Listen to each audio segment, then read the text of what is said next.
So our topic today is trail planning, design, and building. Sounds real simple, right? Just plan, design, and build, but there's a lot to it.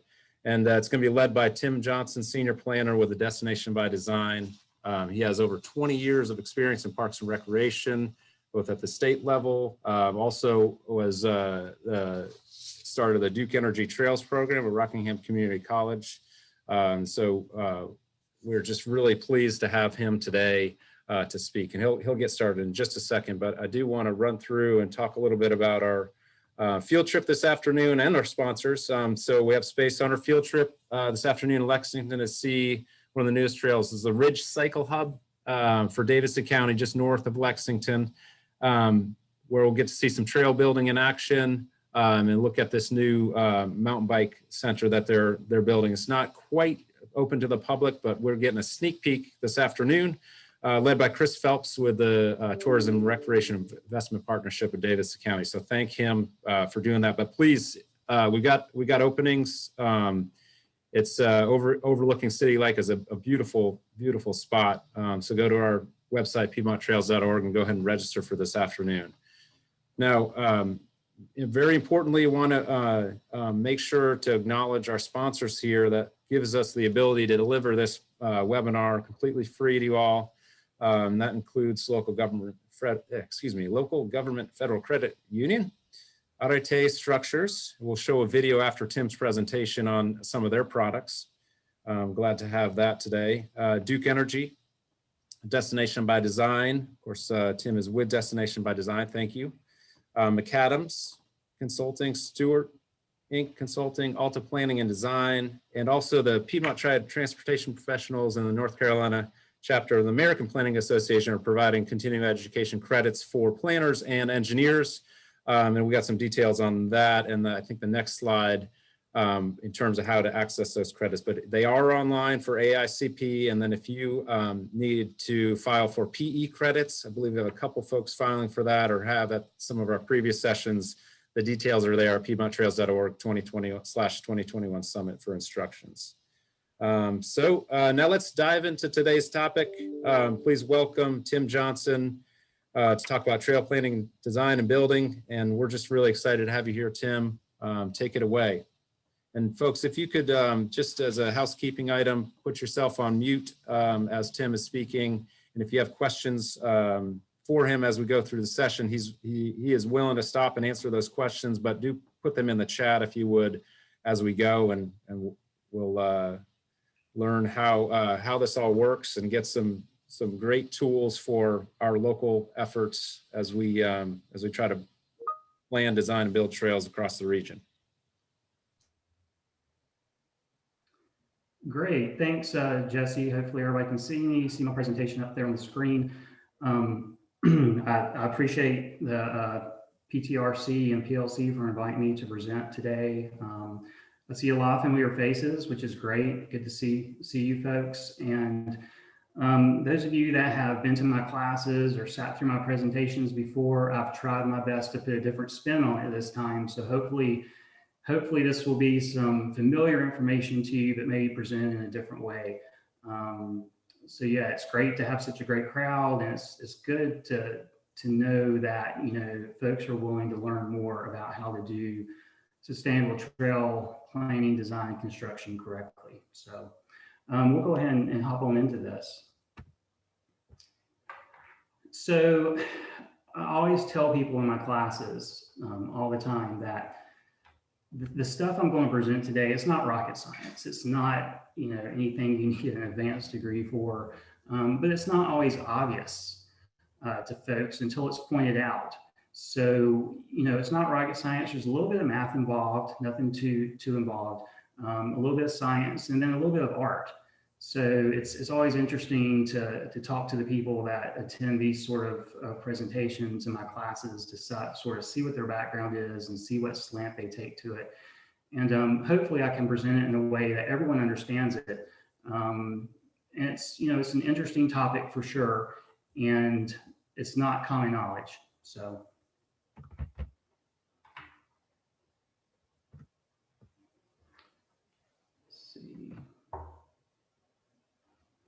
And I'm trying to move on to my next slide. All right.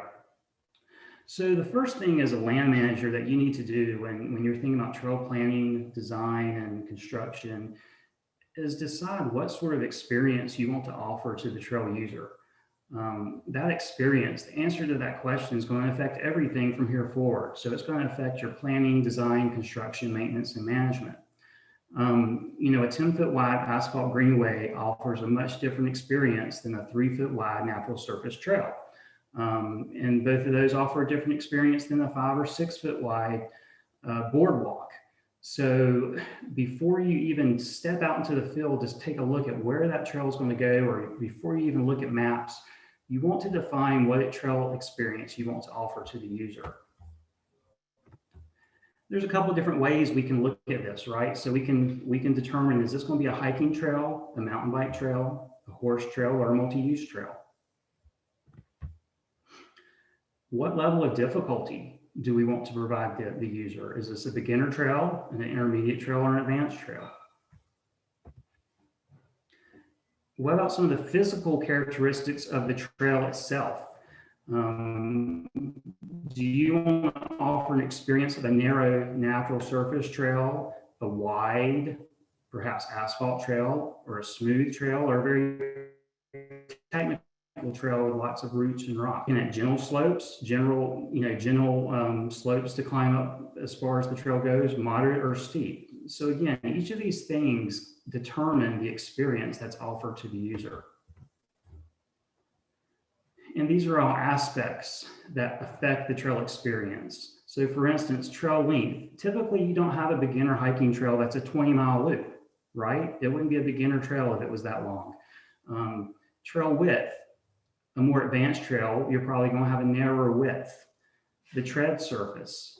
For a more intermediate or advanced trail, the tread might be more technical, more rocks and roots, as opposed to a beginning trail that's level, smooth, compacted dirt surface.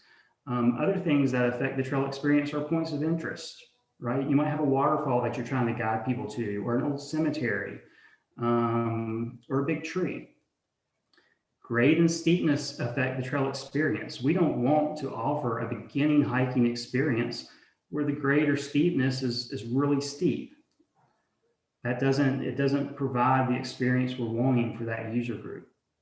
Level of maintenance affects trail experience. So a more primitive trail experience, you're probably going to want a narrower corridor. You might not trim brush from the trail corridor quite as often as you would if it was a beginning trail.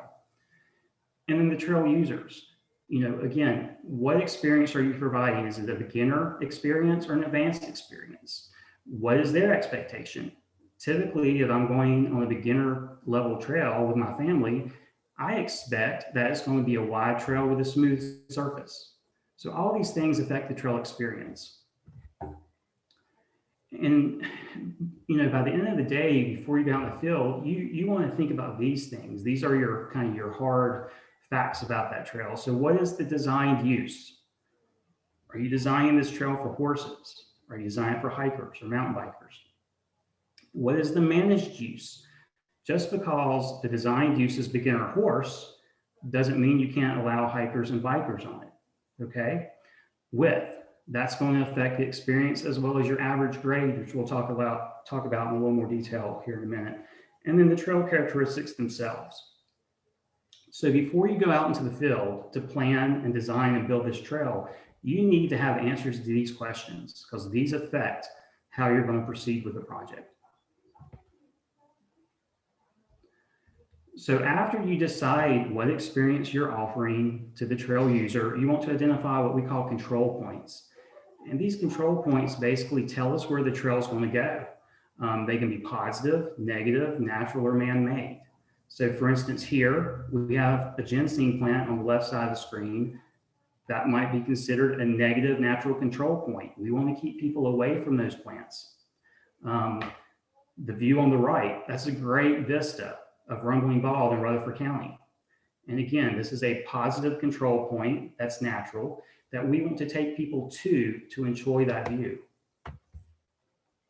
Some more examples of a positive control point there on the left of a lake in a mountain setting. The one in the middle is an old well or an old spring house at a home site. That might be positive or negative. You know, we want to take people there and educate them about this old home site. It would be a positive control point. If we want to keep people away from it, then it's a negative control point. And then on the right, we have a large tulip poplar tree in the South Mountains. So again, this is a control point. So basically what we're trying to do is we want to connect these positive control points while avoiding the negative control points. Control points can also be things that we don't see out in the field. It can be a property line on a map. It can be a railroad. It can be a road crossing. So all of those things can be control points. And when we connect these control points, we want to do it sustainably. That's the key to natural surface trails. Okay, so we're looking for control points. We want to connect the positive ones while avoiding the negative ones and do it in a sustainable way.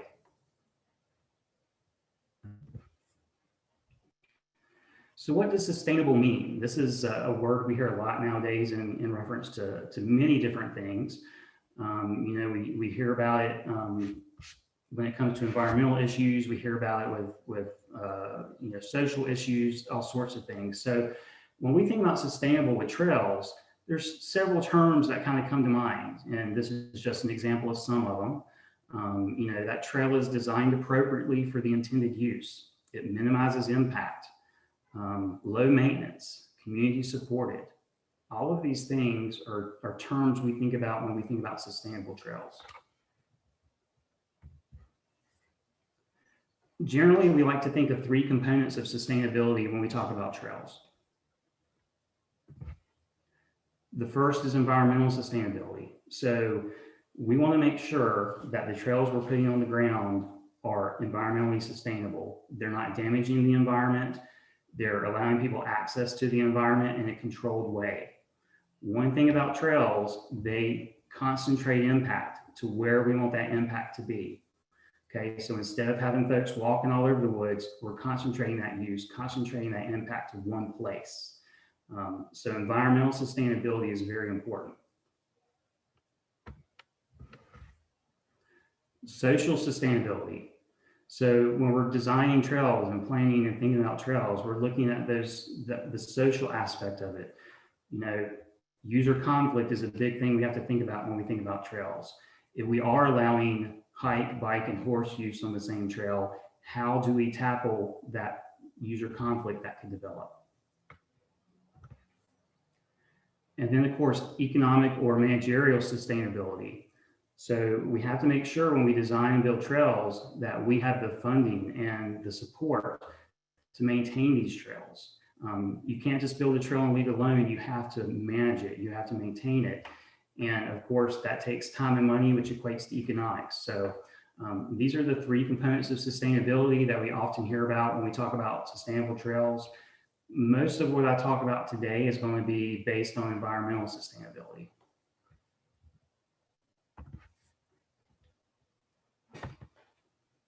So even though the word sustainability is a term that we've probably heard more about in the last 5 or 10 years, way back in 1991, the National Park Service came up with a definition of a sustainable trail. And basically these 4 points are sort of what they threw out there in their definition. And I want you to focus on the first and the last one primarily. A sustainable trail supports current and future use with minimal impact to the area's natural systems. So most of us that manage trails, part of our mission is to protect the land that the trails go across, right? So that's one reason why we want to make sure that we have minimal impact to the land. A sustainable trail requires little rerouting and minimal long-term maintenance. Most of us that manage trails, we also use trails. And quite honestly, I'd rather be out riding a trail or running on a trail than carrying a Pulaski and cleaning out rolling grade dips. So the more minimal the long-term maintenance is, the more time we have to actually enjoy the trails instead of being out there maintaining them.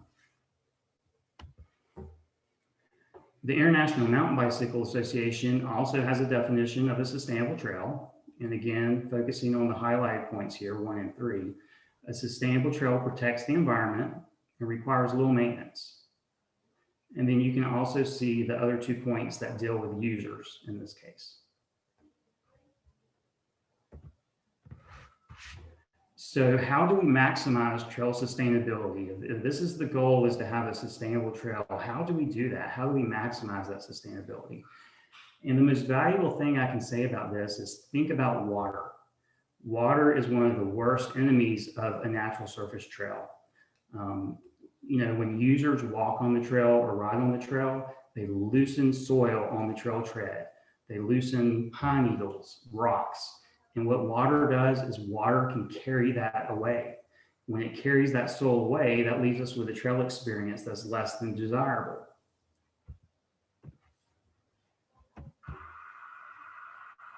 So this is a trail near the Linville Gorge. And this just shows you the impact of water on the trail. So imagine folks that are walking on this trail, loosening soil, loosening rocks, loosening leaves. And then when it rains, where's all that material going to end up? In this case, the water has a lot of volume, it has a lot of velocity.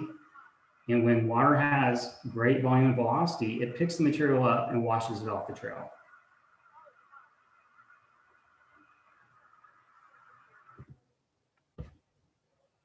So how do we maximize trail sustainability? Well, first, we put the trail in the right place. So I know what your questions are. So what is the right place? A couple ways we can define that. I'm sure most of you that hike or ride trails, you've probably seen trails that look similar to this. Basically, it's a ditch that is, you know, going straight up the side of a hill. And just so you know, the user group on this trail are hikers. This isn't a horse trail. This isn't an ATV trail or a mountain bike trail. This is a hiking trail. And one reason I like to point that out is simply because I hear all the time, well, you know, this user group does more impact than this one and so on. And in this case, again, this is a hiking trail that's basically a 3-foot deep ditch. So what happens when folks walk up this ditch, this trail, is they loosen soil and rocks. And when it rains, guess what? The water falls in that ditch and comes straight down and picks this soil and rocks up. And they end up at the bottom of the hill where the water slows down. This is what's known as a fall line trail. So if you're on the trail that's laying on the terrain, on the topography, and you were to drop a bowling ball, and that bowling ball goes right down the trail, that is the fall line. The issue with the fall line is that water also runs right down the fall line. So when you build, design, or plan a trail on the fall line, that's going to cause issues with water. What we'd rather do to minimize the impact of water is design the trail on the side slope, or do what we call a rolling contour trail.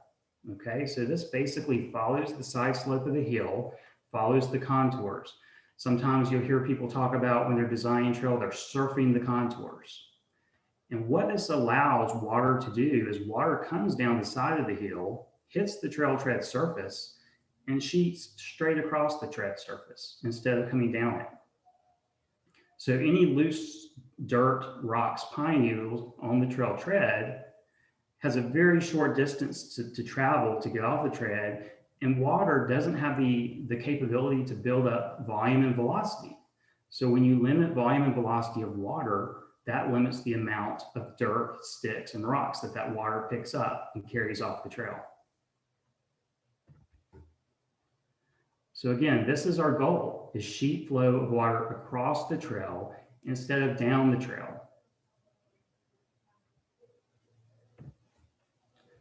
So here's an example of a rolling contour trail. Hopefully you can see it, but one thing about a sustainable trail is we want to fit into the environment with minimal impact, correct? So in this case, it's following the contours. The black arrows sort of show you where that trail is for those of you that might not could have picked it out of the woods there. But basically when it rains, water hits the top of the hill, flows down the hill and across the trail. So again, we are limiting volume and velocity of the water on the tread surface and that minimizes the amount of material that is washed or removed from the trail tread.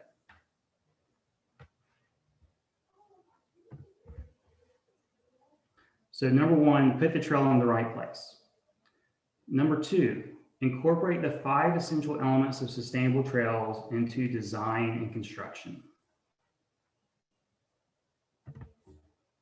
So I told you at the beginning that there's a little bit of science involved with trail planning, design, and construction. This is that part of it. This is the science of trails.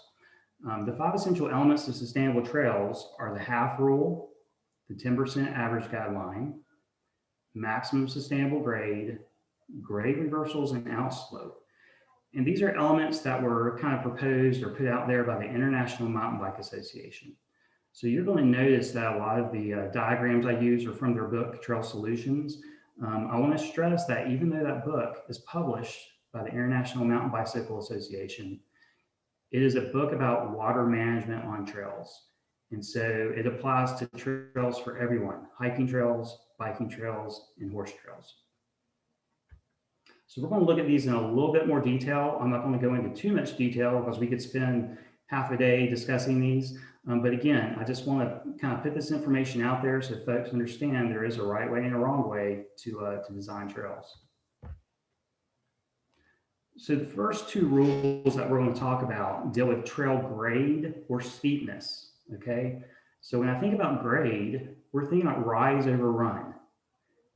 How much elevation does that trail gain over a certain distance? That gives us our trail grade.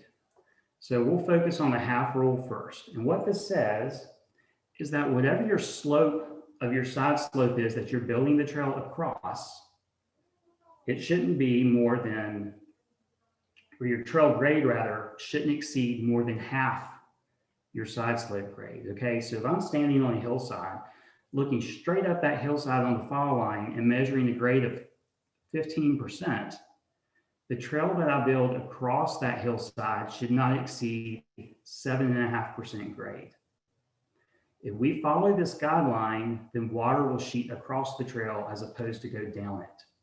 Now, in the mountains where I do a lot of work, this typically isn't a rule that I have to pay much attention to, because in the mountains, we're laying out trails on side slopes that are 20, 30, 40% grade. Okay. Now, if I'm laying out trail in the Piedmont or in the coast, that's where I have to pay really special attention to this rule, because your side slopes might be 10% or 5%. And that means that our trail grade can't be more than 5% or 2.5% for those flatter areas. So the half rule is one that we deal with more in gentle slopes. You know, a trail that has hardly any slope to it or grade to it at all can still erode if you break the half rule. The next rule we'll look at is the 10% average guideline. And what this says is that when you lay out a trail, the average trail grade should be no more than 10%. And again, this is to encourage water to sheet across the trail instead of down it. So for instance, you'll see in the example on the right side of the screen, we've got a section that is 9%, a section that is 7%, one that's 5%, another that's 15%, and then 4%. When you total all those up and you figure out what the elevation change is in that distance, you get an average trail grade of 8%. That's what we're shooting for. For those segments of the trail that are less than 10% and that don't exceed the half rule, water is generally going to sheet across the trail in those areas. If we exceed that 10% grade, water is going to flow down the trail instead of across it. So for instance, you'll notice the 15% segment there. Water is going to hit that section of trail and not sheet across, but run down the trail. But you'll notice that just at the bottom of that, there's a dip, and that dip allows water to flow off the trail. So that's why a rolling contour trail is so important, is because it gives you that opportunity to get water off the trail frequently, thereby minimizing volume and velocity of water on the grade. So the third essential element of sustainable trails is maximum sustainable grade. This is the steepest section of trail that's more than about 10 feet in length. And you'll notice on the right side of the screen are some factors that you have to think about when you're thinking about maximum sustainable grade. So we talked about the half rule. We talked about the 10% rule. Soil type is very important when considering maximum sustainable grade. The maximum sustainable grade on a trail tread that's composed of clay soils that are very sticky and stick together well, that grade can be a lot steeper than on sandy soils. Sandy soils, those particles don't stick together, so it's easier for those particles to be disturbed and then washed off the trail tread. Rainfall. Obviously, if you get a lot of rain like we get in southwestern North Carolina, that's going to make a difference in maximum sustainable grade.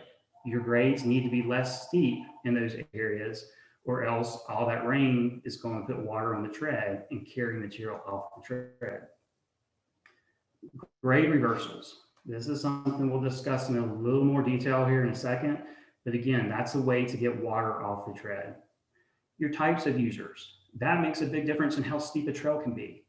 So for instance, if I'm designing a trail for horses, horses dig in. They're very impactful when they're going up hills. So therefore, when I design a trail for horses, I need to make sure my maximum sustainable grade is low. So typically, if I'm designing a trail specifically for horses, I'm targeting a 5% grade for those trails. The number of users. A trail that has 10 users a year is going to be a lot different than a trail that has 10,000 users a year. So again, that affects your maximum sustainable grade. And then difficulty level. If you're designing an advanced mountain bike trail, you're probably going to have steeper grades than you would have on a beginner mountain bike trail. So all these factors affect maximum sustainable grade. The fourth element of sustainable trails is grade reversals. And a grade reversal is basically a change in direction of the trail tread to allow water to escape the trail tread. And again, if we do that, we're limiting volume and velocity of water. So you'll notice in the diagram, if you build a trail straight across the hillside going downhill, water has the potential to run straight down the trail. If we put just a little bit of a grade reversal or change in grade in that trail tread, then water can only go so far before it is forced off the trail simply because it cannot flow up again. Okay, so this is something that we utilize when we are designing the trail out in the field. We put these in during trail layout. It's not something that you generally can come in and put in after the trail is constructed.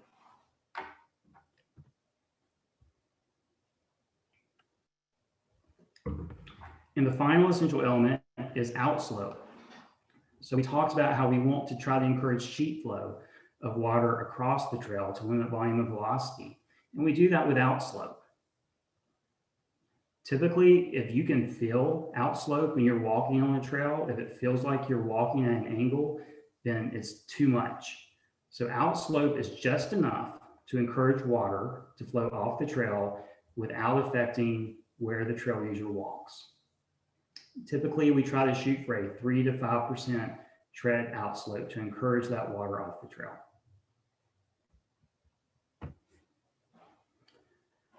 Okay, so we're maximizing sustainability by putting the trail in the right place. We're incorporating those 5 essential elements of sustainable trails into the design and construction, and we want to construct the trail correctly. So this slide basically is here just to kind of make sure we're all on the same page as far as terminology goes. Basically, we have the trail corridor. This is the area that is maintained clear of brush, trees, that kind of thing. And you can see here we have a horizontal trail corridor as well as a vertical trail corridor. This corridor width and height varies depending on your user and experience. A very primitive trail, your trail corridor might only be 3 or 4 feet wide. A more sanitized or more urban trail, you might have a trail corridor that's 6 or 8 feet wide. The vertical trail corridor is kind of determined by your user. If it's a hiking only trail, then that vertical trail corridor needs to be about 8 feet high. If it's a mountain bike trail, you're going to need to expand that to a 10-foot high trail corridor. If it's a horse trail, then you're looking at a 12-foot high trail corridor. And then you also have the trail tread. This is the surface of the trail that you're riding or walking on. And again, this determines experience. So a more advanced trail, you might only have an 18-inch or 2-foot wide trail tread. A more beginner trail, it might be a 5 or 6 foot wide tread. There are two methods to building trails, and one is called the partial bench cut trail. Those of you that might be familiar with road construction, I'm sure you've heard of cut and fill, which is something they do when they build roads. That's basically what a partial bench cut trail is. You're only cutting a portion of the side slope, and you're using that fill to create part of the trail tread.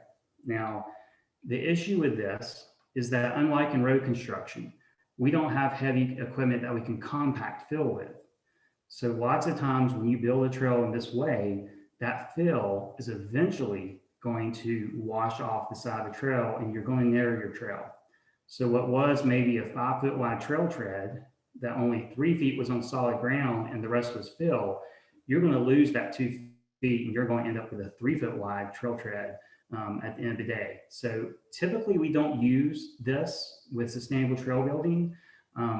Sometimes if you're dealing with rock outcrops or very steep slopes, you might see where folks will build a crib wall out of rocks or logs and fill that crib wall with fill and use that as the trail tread. And sometimes you have to do that. You have no other choice.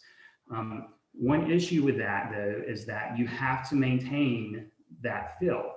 So over time, as it gets compacted and the level of it goes down or below your rock or log crib wall, water is going to get trapped on the tread and not be able to sheet flow across. So that's one of the disadvantages of a partial bench cut trail. So instead, what we like to do is we like to build full bench cut trail. And in this case, we go in with equipment and we cut our trail tread, and our entire trail tread is actually on solid ground, okay? So we're not putting any fill on the trail tread that can be compacted. We're getting rid of all that, and we're pushing it off of the tread. You'll also notice here that you have the back slope cut, which is the uphill side of the tread. You always want to make sure that the slope of your back slope cut is gentle enough that organic material can lay on it, okay? When we have water come down the hillside and hit that back slope cut, we want it to flow across the back slope cut as well as the trail tread. If our back slope cut is too straight up and down or too vertical, then that water will start to undercut the back slope, and it will force loose material onto our trail tread, which will then force users to the outside edge of the tread, and we don't want that. So the back slope cut is very important. We need it laid back to be gentle and not straight up and down. The other thing that's important to note on this diagram is the critical point on the downhill side. Okay, so the critical point is where your full bench cut ends. And the outside edge of your trail is very important that you define that point so your users will know where to walk or where to ride. So when you're building full bench cut trail, your trail tread is on solid ground. You've got a gentle back slope cut that's laid back into the hillside. And then you also want to make sure that your critical point is well defined on the outside edge of the trail tread. A couple things to remember when you're building a trail. All stumps should be completely removed from the trail tread. If you cut the stumps off at the same level, then what's going to happen is those stumps might sprout back out. If it's a hardwood stump like a maple or a sourwood, that one stump you had, it could end up having 10 or 20 sprouts coming off of it the next year, and that's a maintenance nightmare. So stumps should be completely removed. Another reason why we do that is if you leave the stump in the trail tread and it rots, then that leaves a hole, which is a safety issue. So again, all stumps should be completely removed from the trail tread. The corridor should be cleared of all limbs, brush, vines, and vegetation. This is important because your trail corridor and encroaching brush can affect where the user rides or walks on the tread. We would like to have them walk right in the center of the tread if possible. not on the outside edge, not on the inside edge. And if we have limbs or brush or vines that are encroaching, people are going to try to stay away from that because it feels uncomfortable. So they're going to walk wherever they can go, where it feels comfortable, away from that. And we don't want that to affect where they walk. So we need to make sure that corridor is cleared. The trail backslope, again, should transition smoothly to the hillside above. If it's straight up and down, it's going to throw loose dirt onto our tread. It's going to push the user to the outside edge of the tread, and that's one of the most vulnerable parts of the trail tread. It should also be outslope 3 to 5% to encourage water to flow across the tread. And then any roots that are within the tread should be removed, except for those big ones. Typically, I consider a big root something that's the size of your wrist or larger. Those you could leave there and you could cover with dirt. But again, that's something you have to maintain. You have to make sure they remain covered. All the smaller ones we're going to take off the tread.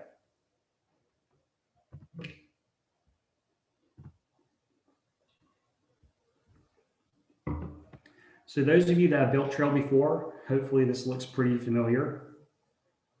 You notice we've got a crew here.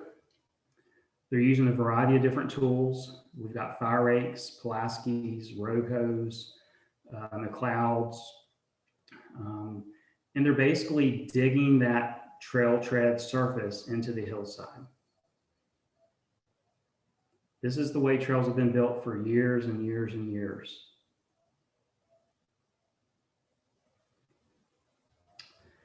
Now, if you notice in this video here, we've got, probably 10, 12 people working on this section of trail. And that's great. But when you build trail by hand, it takes time, and that's something to think about. So what we're seeing a lot of now in the business is mechanized equipment. These are just 2 examples of some of the equipment you might see out in the field. The one on the left is a Sutter trail dozer. You see a lot of these dozers out in the western United States. There are a couple on the East Coast. But again, that's one tool. And then more commonly, you'll see the mini excavator that you're seeing on the right side of the screen. So this is a tracked excavator, has a small blade on the front of it, and then the bucket. And this is one way that you can build trails. So again, just an example of what a mechanized trail construction looks like when you're using mini excavators. There is a process to this that you can use to do it efficiently and effectively. You're using a combination of the bucket, the blade, as well as the bottom of the bucket to create the trail tread surface. This is an example of the Sutter dozer building trail.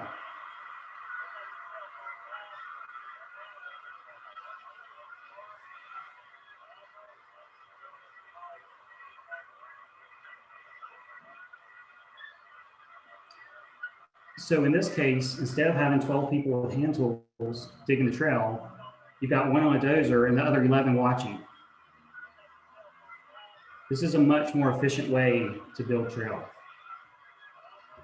It's not as physically demanding, and it's quick.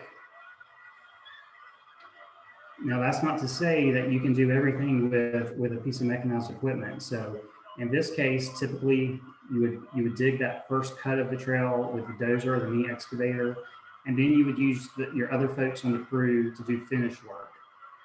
So they would come in with the hand tools, they would get rid of all the mounds of dirt, they would cut roots, that kind of thing. But this is still a much more efficient way to build trail than with hand tools.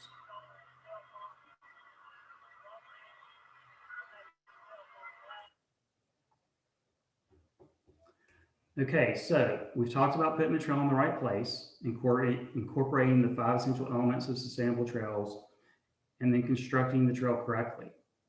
So finally, in order to maximize trail sustainability, we need to maintain and manage the trails. All trails require maintenance, even sustainable trails. A lot of people don't, for whatever reason, they don't understand this. You can't build a trail and leave it. It'll be great for the first couple years, but if you don't maintain it, then it's gonna start to go downhill. So one saying I think about is, trees grow and water flows. And those are two things you have to think about when you're thinking about routine maintenance of trails. So here's an example of a trail in Western North Carolina. Hopefully you can tell it's not very steep. It's not flat, but it's not steep.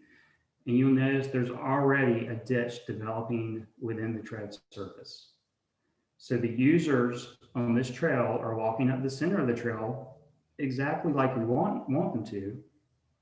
They're loosening soil, but water is not flowing off the trail, it's flowing down the trail. So it's picking that soil up and it's carrying it and creating this ditch in a trail that's probably no more than 10 or 15% grade or steepness.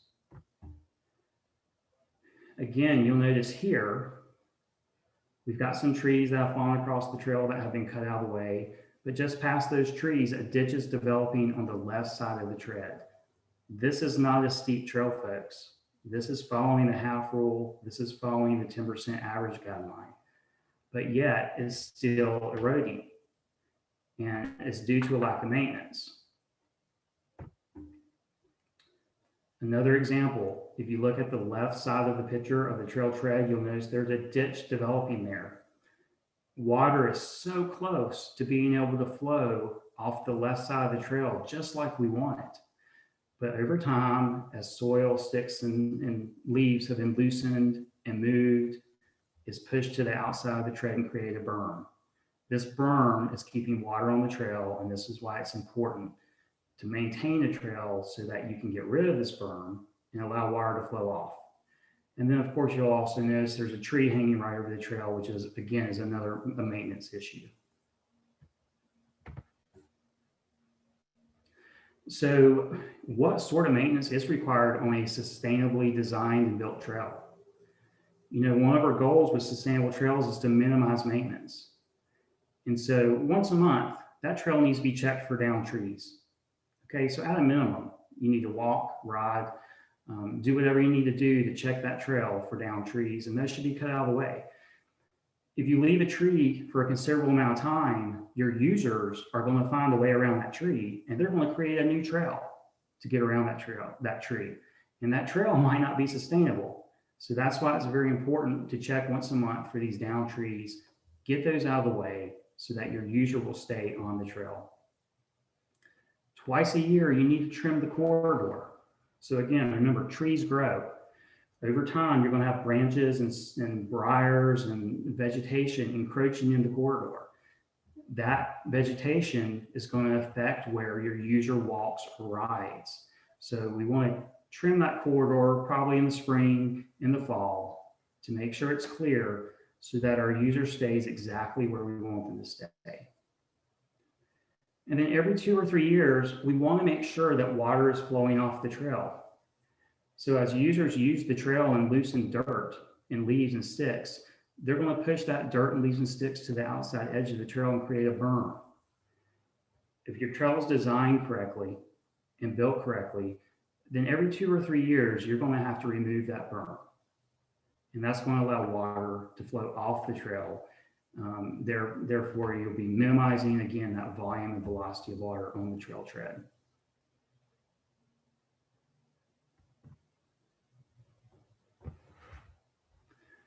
So again, how do we maximize trail sustainability? We're putting the trail in the right place. We're incorporating those 5 essential elements, constructing the trail correctly, and then maintaining and managing the trails. All trails require maintenance, or management rather, because all users impact the trail tread surface. You could argue with me all day that one user group is more impactful than another. And in some cases they are if the trail is not designed correctly. But the key here is the trail should be designed for that user group. And if it is, it will be designed in a way that's going to lessen the impact of that user group to the tread surface. When users are using the trail, they're loosening, compacting, moving, and disturbing soil. We've got to get out there and manage this. We've got to maintain that trail tread to get water off the trail. So we can minimize this impact through planning, design, construction, maintenance, and management. One thing I want to mention as far as management goes is that something you see a lot now is closure of trails during wet weather events. And the reason for that is because if I've got a dry tread surface compared to a wet tread surface, a hiker that's walking on both of those trails ultimately is going to move, loosen, compact, and disturb more soil on that wet tread surface than they are on the dry tread surface. That's why it's very important that we manage these trails, and one of those tools is wet weather closure. There's a downside to this in that maybe you've got a 30-mile mountain bike system, somebody's traveling from 2 hours away. The trail's closed, then that's going to affect them. That's going to affect their attitude to the land, towards the land manager, as well as the trail system. So there are some downsides to this, but ultimately you are protecting your investment in trail construction, and you're protecting your volunteers who might be out there maintaining the trails, right? You're doing everything you can to minimize the maintenance required through management of the trail, which could be wet weather closure. So I just want to mention that because we're seeing a lot more of that occur. I think it's a good thing for trails. You see it mostly on bike and horse trails, but quite honestly, hikers, they disturb soil too. You know, I'm an advocate for closing all trails when they're wet. Tim, you've got a couple of questions in the chat. I don't know if you had a chance to see them, but one is going back to the dozer that you showed the video of. Can you also use this dozer to add the swales that keep water from flowing down the trail, or is that something you do by hand afterward?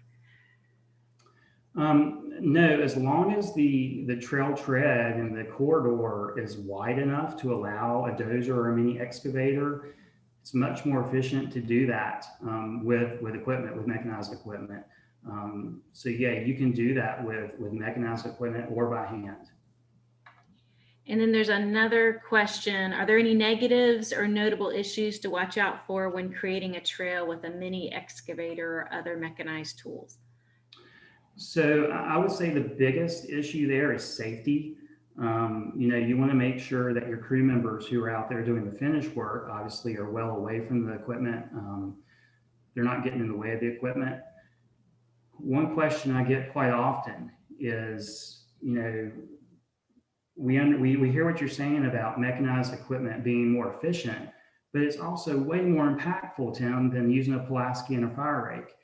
And I would argue that it's not more impactful. And the reason why is because when you're building and maintaining trail with hand tools, where are your crew members' feet? They're on the tread, they're downhill of the tread, they're uphill of the tread. You know, they're basically off the tread surface. So those hand tool crew members are impacting the entire corridor. Whereas if you have a dozer or a mini excavator, it's staying within your trail tread. Okay, so yeah, you're moving dirt, you're disturbing dirt that's being taken off the trail tread, but you'd be doing that with hand tools as well. Okay, so with mechanized equipment, you're impacting the trail tread itself. And the impact on the surrounding is, you know, a lot less than what you would have with hand tools, in my opinion. You do have to consider the impact of cutting roots on nearby trees when you're using a mini excavator. But you know, if you hit that same root and you're building that trail by hand, in most cases, you're going to have to remove that root with, you know, with your hand tools as well. So in my opinion, you know, the trail is laid out where it's laid out. And if you're cutting roots, you know, I'd rather do it with a mini excavator than with a Pulaski. It's a lot quicker, it's a lot more efficient. One thing you think about when you're designing trails and you have big trees that you're designing trails around is typically you want to stay on the uphill side of those trees. And part of that is for that root issue. So you don't run into those big roots. It's a lot easier to cover up a root that's located on the uphill side of a tree than to try to cover one that's on the downhill side of a tree on the side slope. So you definitely need to consider impact to cutting roots. But again, you know, the trail is designed and laid out where it's designed and laid out to go. you're going to cut that route whether you're building it by hand or with mechanized equipment. Okay, so again, we're enhancing sustainability or maximizing it by planting the trail in the right place. We don't want fall line trail. We want to try to design it on the side slope. That's going to allow water to sheet across it as opposed to down it. When we design that trail, we want to design it with the experience in mind. So again, is this a mountain bike, hiking, or equestrian trail? Are we looking for a primitive experience? Are we looking for a more family-friendly experience on a wider trail? What experience are you wanting to offer? And that's going to affect the design of your trail. Construction. We're constructing the trail for long-term sustainability. So that's one reason why we're looking at full bench cut trail as opposed to partial bench cut trail. You know, if we do partial bench cut trail, it might be fine for the first 2 or 3 years, but over time, as the user walks on that trail, that fill is going to be pushed down and compacted, and you're going to end up with a shorter or a narrower trail. So that's one reason we're constructing it full bench cut, to ensure long-term sustainability. You've got to maintain the trail on a regular basis. All trails require maintenance. You'll never be able to build a natural surface trail and just leave it be. And then you have to manage the trail to minimize that user impact, like we discussed.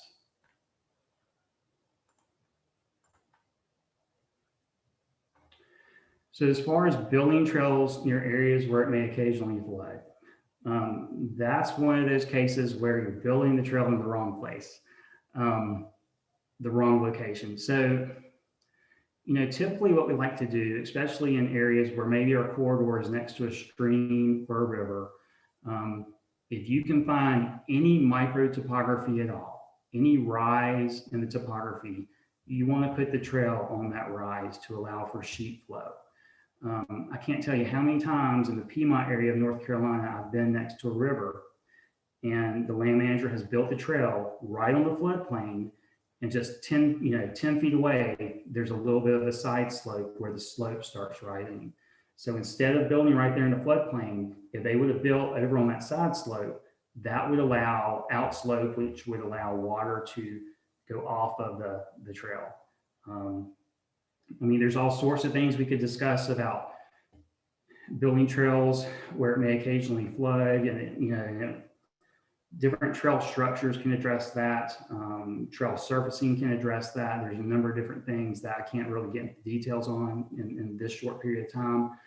But ultimately, if it occasionally floods there, that is the wrong location.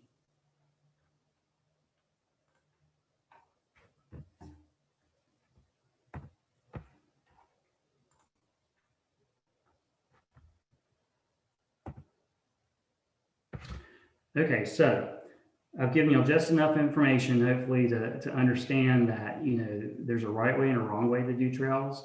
I haven't given you all the secrets, unfortunately, because we just don't have time for that. And again, this is a topic I could present for days on if I wanted to. So there's a couple options we have here to learn more. You can always email me. I'm more than happy to take a look at pictures, you know, and see if I can figure out, you know, what your problem is, give you advice based on those pictures. So my email address is there, so feel free to email me if you have questions.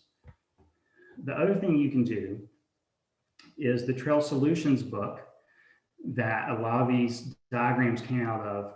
You can purchase from Amazon. I think it's a $40 book, and it's a great resource. Not just if you are, building mountain bike trails, but for all trails. Now, the other thing you can do is you can click on this link to this YouTube video. That's a 45-minute video that is basically the video version of the book. Okay, so that's a great introduction to sustainable trails. It covers what the book covers. And again, it's a great resource to use. So it's free. It takes 45 minutes of your day, and you can take a look at that, and I'll give you information. Rockingham Community College has a program there now called the Trails Program, Duke Energy Trails. And They offer classes of all types, not just trail classes, but other outdoor education classes as well. Take a look at their website. I teach a few classes there. Other instructors teach there as well. We do have 2 classes coming up that I'll be teaching, one at the end of April, which is for trail managers and looks more at signage, wet weather closure, and trail management. In May, we've got a class that is a 3-day or 4-day rather introduction to everything we discussed today. So that's another option. And then of course, there's numerous online resources. One that I mentioned here is the Pacific Crest Trail Association. They have a Trail Skills College course curriculum. You can click on this website and go to that curriculum, and they've got it all laid out in nice little modules. So that's another place you can go to look at online resources. And just one resource. There are numerous websites out there with lots of great information.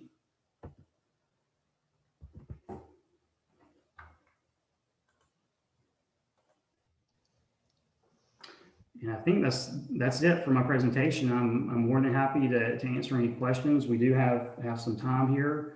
There weren't as many questions come up during the presentation as expected. So feel free, if you have questions, to let me know, type them in the chat box and we'll address those. Hey, Tim, can you address quickly what is your opinion on blow and go versus actually cutting down to mineral soil, especially in areas that don't have much side slope to begin with and in sandy soils, et cetera? Yeah, that's a good question. Blow and go, those of you that maybe aren't familiar with that term, that's a term that's been used, and I think more in the mountain bike world than other user groups, where a group might go out with a leaf blower or with rakes, basically pick their path and then just blow it off, or just rake the leaves out of the way. The issue with this is that over time, that soil gets compacted. Roots, rocks, that kind of thing, they pop up. And so it creates maybe a decent experience initially, but over time it's not sustainable. Roots and rocks are pushed up to the surface. When roots and rocks are pushed up to the surface, folks don't like to ride on those or walk on those. It's uncomfortable. So they start to go around them. So all of a sudden your 2-foot wide blow and go is a 5-foot wide impacted trail. So there's a bunch of different issues with blow and go as far as that goes. That's one reason why I like to, I'm a proponent of full bench cut trails where those initial roots are out of the way. It shows people exactly where they need to walk, just because that's the cleared surface, and it keeps people where you want them. Now, in areas that are really, really flat, where, the question comes up, well, if we go through there and we dig a trail, we're going to be below the grade of the soil if we do that, and it's going to hold water. And that's a very valid concern. One thing you have to do in those cases is you have to meander the trail frequently to try to push water off the trail in those bends, in those meanders. Sometimes you might even have to go as far as digging a basin at those bends where the water will at least go off the trail and sit in that basin until it absorbs into the soil. So that's one of the issues there. And again, if you can find any sort of micro topography, which in the mountains in the Piedmont, in most cases you can, that would be the right location for the trail. But trails in those areas are very difficult. Worst case scenario, you actually have to build the tread up with dirt or soil and put people over those roots and rocks that are there. But again, that requires maintenance. You have to maintain that soil surface. Any other questions or comments? Tim, there was a question I stuck into the chat. So if you have a trail with some water issues and you're considering whether it's better to rebuild it, reconfigure it within that corridor, or realign it in a whole new corridor, what are the first things you want to evaluate in making that decision?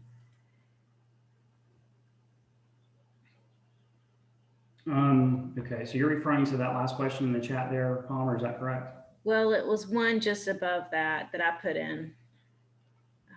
Okay. So yeah, I get this question a lot. If you've got a trail that's in a bad place, you know it is, it's hard to maintain. You know, do you want to disturb undisturbed land, you know, right beside it or whatever in order to make it work? My answer to that is yes, because if you're in an alignment that's the wrong location or that's wicked steep, that you can't remove water from the tread, it's going to continue to erode for the next 500 years. If you move that trail and you put it somewhere that's the right location, then that's going to allow, what that's going to do is, if you do it right, it's going to get water off the trail. So it's going to be less of a headache from a maintenance perspective. And it's going to allow that old corridor to recover.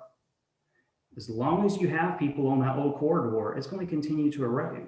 And even if you don't have people on that old trail, if it's a steep trail, it's going to erode. So my goal is, yeah, move that trail to somewhere that's sustainable to allow that old trail to recover, to rehab. And then that way you put it in the right place, it's going to be easier to take care of.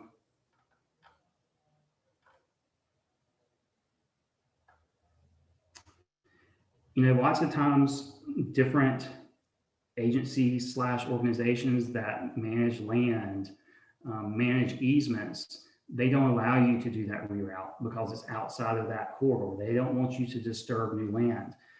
But ultimately, they're there.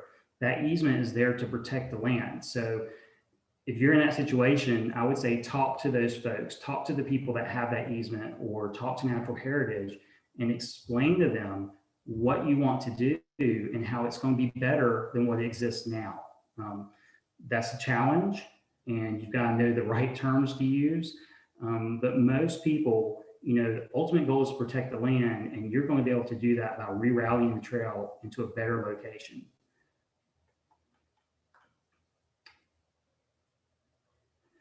As far as easements go, you know, you want as wide of an easement as you can get, because when you're dealing with terrain, you're going to have to meander and weave that trail. You know, I've worked with groups in the past where they say, hey, Tim, we've got a 10 or 15 foot wide easement around this reservoir. Come help us with this. And, you know, you get there and that first hill you come up on, it's not going to work because that easement, that 10 foot wide easement is going to require you to go up and down a fall line to get over a hill. So, you know, if you can get a 25, 30 foot easement, it's great. If you can get a 50 foot easement, it's even better. But I know depending on the group you're dealing with, that can be difficult. So the wider the easement, the better.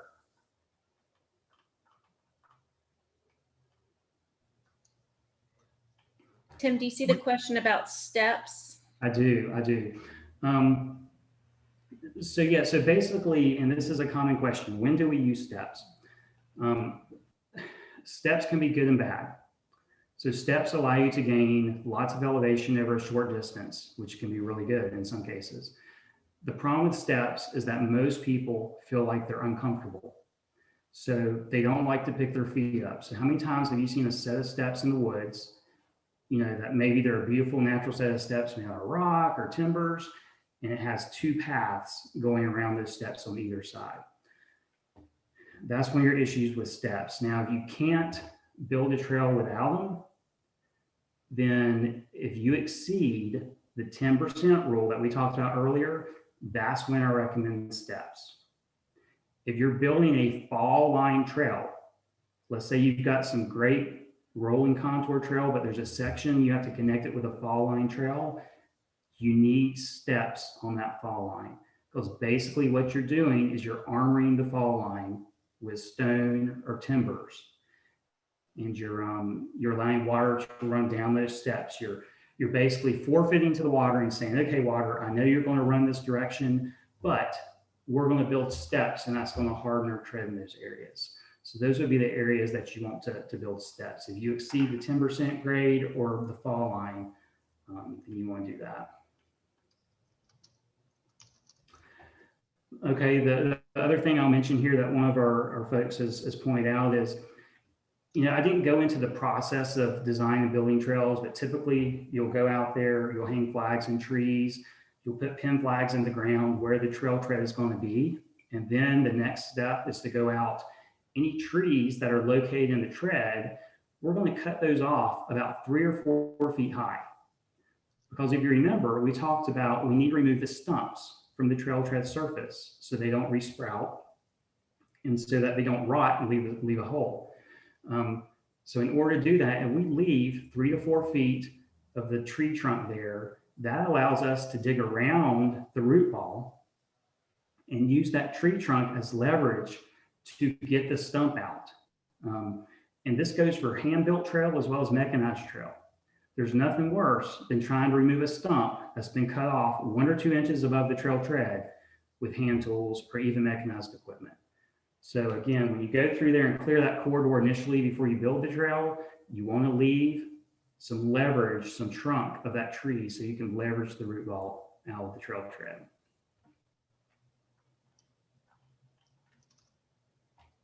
Any other questions? Yeah, do you what is your opinion of using French drain as a sustainable solution? And also, I guess a second question, I mean, you may want to discuss using an open trough drain versus pipe. I mean, I've seen a lot of too small pipe used and even cinder blocks used as pipes. Right. So I'm an advocate for keeping structure and man-made materials off the trail whenever possible. The reason for that is because it requires maintenance. Culverts require maintenance, bridges require maintenance, steps require maintenance, all those things require maintenance. In some cases, you have a hard time because you've got water coming down the side slope, it's saturating the soil on the tread, it's not going across, and that might be, sort of what you're referencing as far as the French drain goes. The problem with the French drain is, again, it requires maintenance.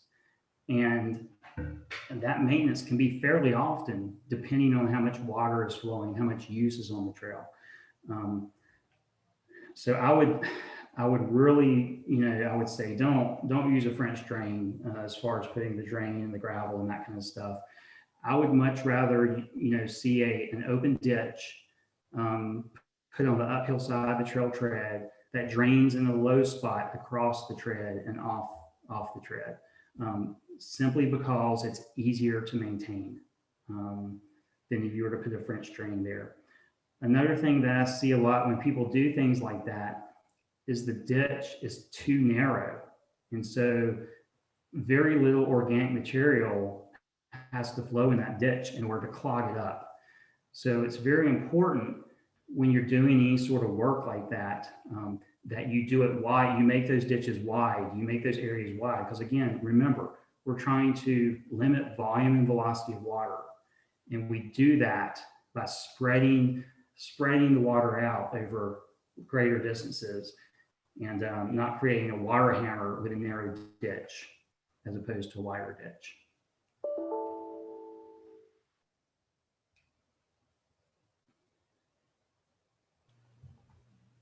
Well, there's a pause in questions for a minute. We have a video we would like to share from one of our sponsors, Average Structures, and Brianna's going to pull that up, and then we can come back to more questions for Tim after we play that.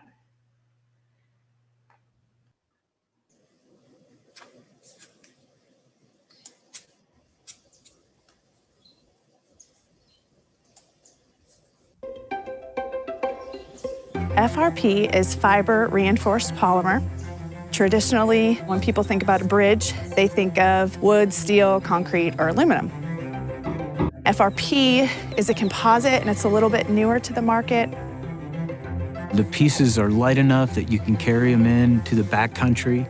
You don't need heavy machinery. You don't need to rent a crane. You don't need to make a road to get to the location of where you're setting your bridge. And you don't need the experienced bridge contractors to put the bridge in place. We send assembly plans along with these bridges. Each part has a number, and you just kind of follow the plans and make sure all the numbers match up. It's basically an adult Lego set. Our customers, they love them. Once they build an FRP bridge, they don't really want to build timber anymore. They think it goes together really easy. It's just going to last a really long time. You're not going to have to get back out to these remote settings to replace decking and replace parts. We're actually working with a customer right now. They're buying 7 bridges from us. This is replacing a network of bridges they had on their property. They were timber bridges. They were going out and painting them every year just to prevent the decay and the rot that was going on there. FRP was a good solution for them because it's done now, and they have a safe bridge.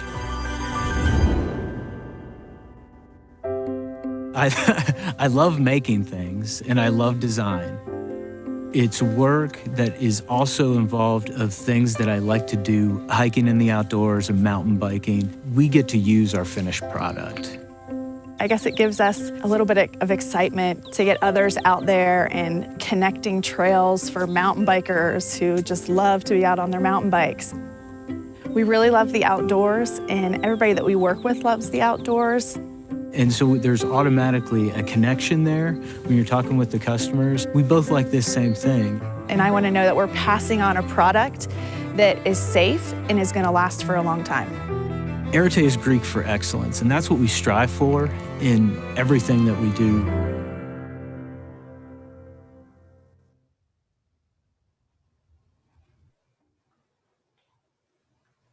Thanks, Brianna. So we encourage you to check out their website and check out their products. If anyone's had any experience with those products, you could put something in the chat too, if you like. And I think a new question has come in, Tim, during that time. Sure.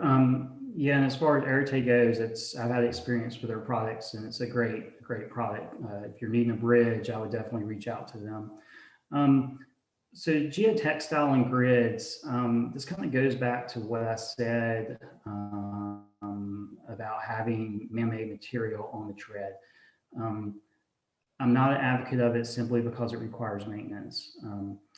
Those of you that have, do a lot of trail riding or walking or whatever, how many times have you seen geotextile and grids on the tread surface? Because if you've seen it, then that means it's not being maintained correctly.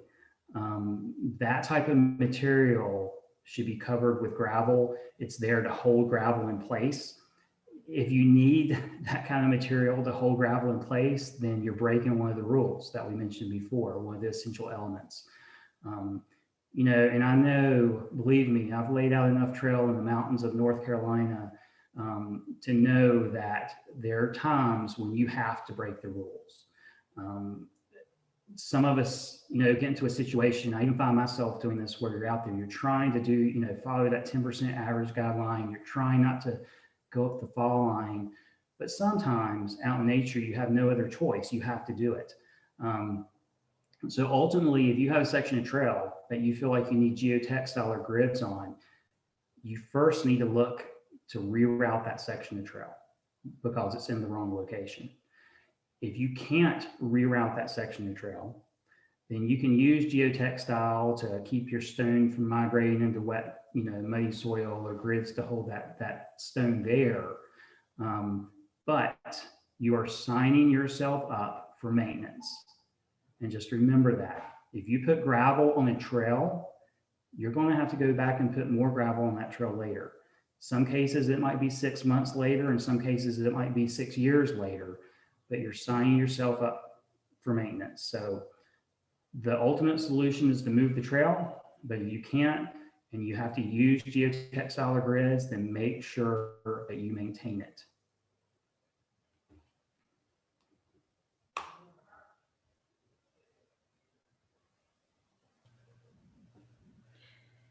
Well, that seems to be all the questions. Jesse, I think you're going to wrap us up here. Sure. Yeah. Tim, thank you so much for sharing your knowledge today and resources. And please do take a look at the Duke Energy Trails program that Tim had a hand in setting up. And Trevor Flannery's posted a link in the chat box. Have to scroll up a little bit to get the information on that. But just want to give a shout out for your time today, Tim, and holding down solo today. So, but it was such a great program, and of course we'll have this recorded. So thanks for letting us do that. I see some thumbs up from Bill Blackley, and appreciate all you do, Bill. And this is our last of our series. So I really want to thank all our attendees today and for the previous series. We do really want to make sure that we're, we want to get your feedback too. It's hard to do that in a large setting here, but Brianna will be sending, Brianna Hefferman, our Piedmont Legacy Trails Coordinator, will be sending out an evaluation from the whole series. So we really want you to fill that out. So please take some time to do that when the recording's posted and ready to go. She'll send that out, and we just want to make sure that we're doing relevant topics going forward and for future sessions. But this does wrap us up for this year, and I want to thank Palmer and Brianna for all their time and effort and thought into our programs, and all of you folks supporting Piedmont Legacy Trails and the efforts that we do. And so we do it on a pretty threadbare budget. So if you have any opportunity to support the program, let one of us know. We'd love to discuss more about that. So just going forward, again, thanks to all our sponsors. Great video by Arte. I'll be honest, I thought that was French, so I'm glad I now know it's a Greek term. But what a great product there, and thanks to all those other sponsors there. Let me just mention them again: local government, federal credit union, Duke Energy, Destination by Design, McAdams, Stewart, Alta. And so we really appreciate your support through the years. I mean, several of these folks have been supporting Piedmont Legacy Trails for year in and year out. So we do appreciate that. And then lastly, just a plug for this afternoon's. This is not the end. We've got one more Get Out and Get Dirty, and maybe a little muddy after all the rains, but 2 p.m. at the Ridge Cycle Hub.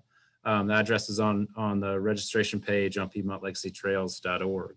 And so we look forward to seeing you at a future meeting, hopefully in person, where we can share a cup of coffee or a bagel, donut, a beer at a future event. So we look forward to that as we exit this pandemic. And just thanks for everybody's support today. Have a great rest of your day and happy spring.